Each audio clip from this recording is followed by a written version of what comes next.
Hey guys, how's it going? And welcome back to another Total War video with the Terminator. The Middle Ages was a period of human history that lasted a long and bloody time and included major events like the Black Plague, the 100 Years' War, the Holy Crusades, and much more. Many of my most recent videos have been about strategy games set in this period. Since there's no confirmation of a Medieval 3 Total War on the horizon, I've been spotlighting upcoming and newly released games set in the Middle Ages that look good and play really well. And through all these videos and the process of recording, editing, and playing these games, I've been thinking more and more about what a potential Medieval 3 Total War could look like, what years it could take place, and what it would need to succeed. There's a lot of possibilities, of course, but in this video, I want to propose my thoughts on a potential Medieval 3 that I think could be incredible, that Creative Assembly could pull off given the successful Warhammer model,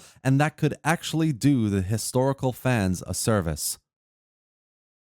So if the Warhammer series is anything to go by, Medieval 3 could absolutely be a trilogy of Total Wars, which makes total sense given that the medieval years are generally segmented into the early, high, and late Middle Ages. This also makes sense from the CA modus operandi as well. Warhammer has done remarkably well with currently an average daily player base of 22,000, which is huge, and no doubt Warhammer 3 will be even bigger. If we assume that the next Medieval Total War is a trilogy, it would also make sense from a DLC point of view with loads of potential for spotlighting flashpoints of time, the way they did for Three Kingdoms, to really make the most of the player's experience of certain major events in history. Take the early Middle Ages, for example. The first campaign could take place between 650 and 750 AD, with a focus on the survival and struggles of the Byzantine Empire as they fight off the Umayyad and Abbasid caliphates, while the Vikings begin their raids of northern European lands,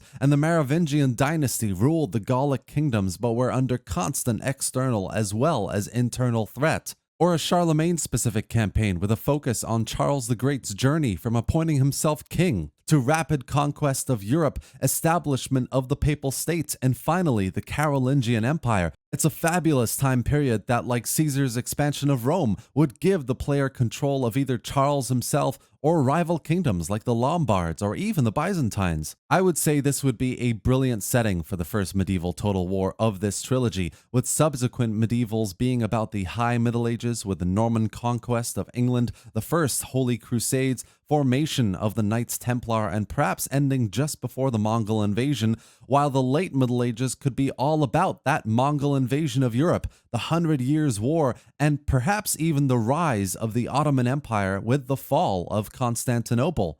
But, and this is a big but knowing Creative Assembly, they would have to get a lot right with diverse playable factions and campaign stories, a varied set of technologies and unit rosters, and compelling gameplay mechanics. The one area these games would absolutely, unequivocally need is a proper, fleshed out set of gameplay mechanics. You could just be a faction that expands out and conquers everyone and paints the map red or blue, but that would just pale in comparison to a campaign with missions that drive a narrative, or mechanics that give the player new ways of conquering lands, spreading culture, religion, new ways of marking your place in the world. The first thing I think Total War keeps missing the mark on is a compelling and engaging internal political system that gets the player involved. Take Rome 2, for example. That game had such a missed opportunity in a fleshed out Senate, where missions are given, yes, but you could have engaged with specific senators, families, characters in a multitude of ways that didn't just affect favor, influence, or loyalty. This is an era where internal politics could lead to things like petty family feuds, all the way up to the civil wars or challenges to your throne. These things could really make the game come to life. Another area similar to this that would need work is the diplomacy system. I think we can all agree that Three Kingdoms had the best iteration of this we've ever seen in a Total War game, so I'd be happy to port that in. But I'd also want more varied diplomatic options and mechanics, like how about sending off a son to Rome to be trained in all things to become a priest, hopefully later a cardinal, which you would use your power to turn into a pope? Or how about bringing back the guilds from Medieval 2 that forced you to make diplomatic decisions for money or influence over other factions? These are areas that Total War always tries to include, but just not enough of. But if done right, especially in a medieval setting, could really give it a lot of life, make it really engaging, and just add that interesting angle that Total Wars need. Now, Total War being Total War, you should always be able to just grab a faction and carve your path to ultimate glory, but it would also be great to have that option of a narrative-driven campaign. Personally, I find that Total War games really get into their own when there is a story that really drives immersion.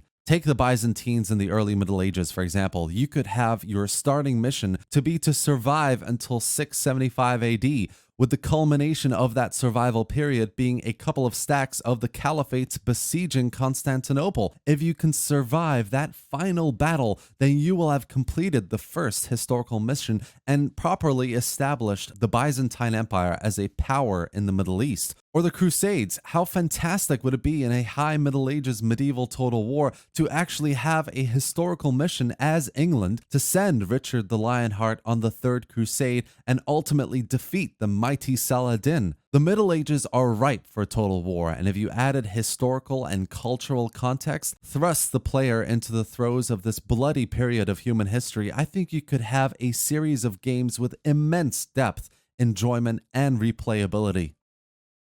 For a series of medieval games to really work, though, we need two things from CA: innovation, which might be asking a lot, to be honest at this point, and a new game engine. We just need a bit more creative thinking for Total War games. Time and time again, we get the same old formula, really, just reskinned and slightly tweaked in ways that most of the time just don't quite work. Medieval 2 was a massive jump from Rome when it first came out. We got so much that was new and exciting from a Total War. In modern Total Wars, I find that Troy and Three Kingdoms in their own rights got close to innovating, trying new things. Troy, with its fantastic faction variety and visuals, the cultural context to each faction, and the different playstyles they came with, and Three Kingdoms with a diplomacy system that actually worked and behaved well. What we need for a new medieval trilogy is all the best in Total Wars we've had so far. Excellent unit diversity like we've seen in Warhammer, varied and engaging diplomatic and political systems, historical context and accuracy that you can find in mods like Stainless Steel for Medieval 2,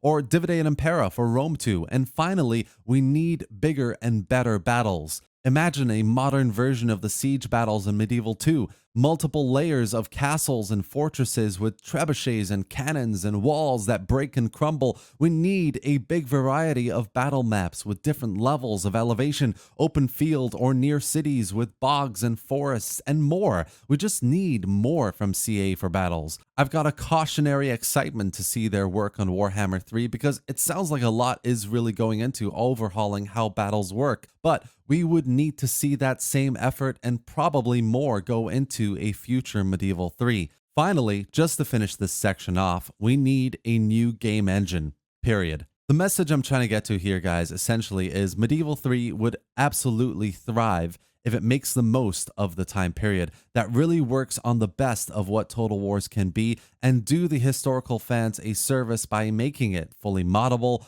affordable, and replayable. There's no doubt it's the most requested and wanted game from historical fans right now, and there's a great reason for that. We have our fondest memories with Medieval 2. It just really showed us at the time what Total War was capable of. We need a bigger, better, and bolder version of that in a modern game engine. Finally, for me, given the time period, a trilogy just makes more sense. It means more money spent from us, yes, but it could also mean more medieval and more dedication from CA for a purely historical Total War.